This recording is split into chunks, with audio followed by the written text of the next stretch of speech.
شروع اللہ کا نام لے کر جو بڑا مہربان نہایت رحم والا ہے۔ جو چیز آسمانوں میں ہے اور جو چیز زمین میں ہے سب اللہ کی تسبیح کرتی ہے، اسی کی سچی بادشاہی ہے اور اسی کی تعریف ہے، اور وہ ہر چیز پر قادر ہے۔ وہی تو ہے جس نے تم کو پیدا کیا، پھر کوئی تم میں کافر ہے اور کوئی مومن، اور جو کچھ تم کرتے ہو اللہ اس کو دیکھتا ہے۔ اسی نے آسمانوں اور زمین کو حکمت سے پیدا کیا، اور اسی نے تمہاری صورتیں بنائیں اور صورتیں بھی اچھی بنائیں، اور اسی کی طرف تمہیں لوٹ کر جانا ہے۔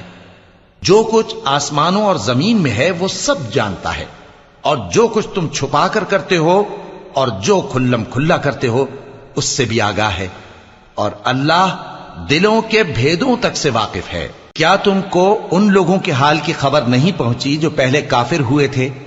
تو انہوں نے اپنی کرتوت کی سزا کا مزہ چکھ لیا، اور ابھی دکھ دینے والا عذاب اور ہونا ہے۔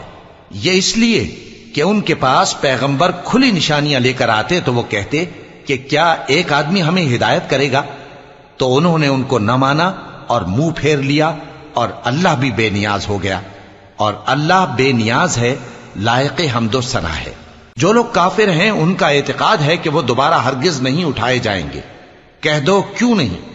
میرے پروردگار کی قسم تم ضرور اٹھائے جاؤ گے، پھر جو کام تم کرتے رہے ہو وہ تمہیں بتائے جائیں گے، اور یہ بات اللہ کو آسان ہے۔ تو اللہ پر اور اس کے رسول صلی اللہ علیہ وآلہ وسلم پر اور اس نور یعنی قرآن پر جو ہم نے نازل فرمایا ہے ایمان لاؤ، اور اللہ تمہارے سب اعمال سے خبردار ہے۔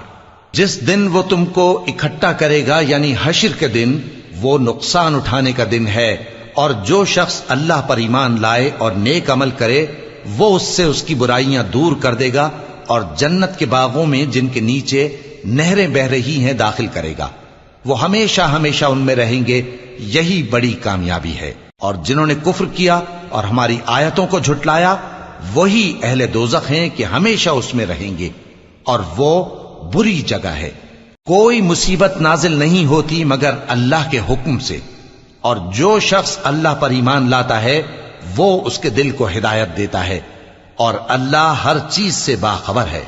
اور اللہ کی اطاعت کرو اور اس کے رسول کی اطاعت کرو، پس اگر تم منہ پھیر لوگے تو ہمارے پیغمبر کے ذمے تو صرف پیغام کا کھول کھول کر پہنچا دینا ہے۔ اللہ جو معبود برحق ہے اس کے سوا کوئی عبادت کے لائق نہیں، تو مومنوں کو چاہیے کہ اللہ ہی پر بھروسہ رکھیں۔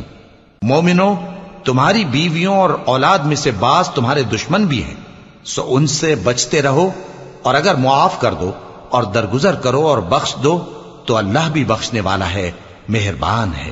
تمہارا مال اور تمہاری اولاد تو آزمائش ہے، اور اللہ کے ہاں بڑا اجر ہے، سو جہاں تک ہو سکے اللہ سے ڈرو اور اس کے احکام کو سنو، اور اس کے فرمانبردار رہو، اور اس کی راہ میں خرچ کرو، یہ تمہارے حق میں بہتر ہے۔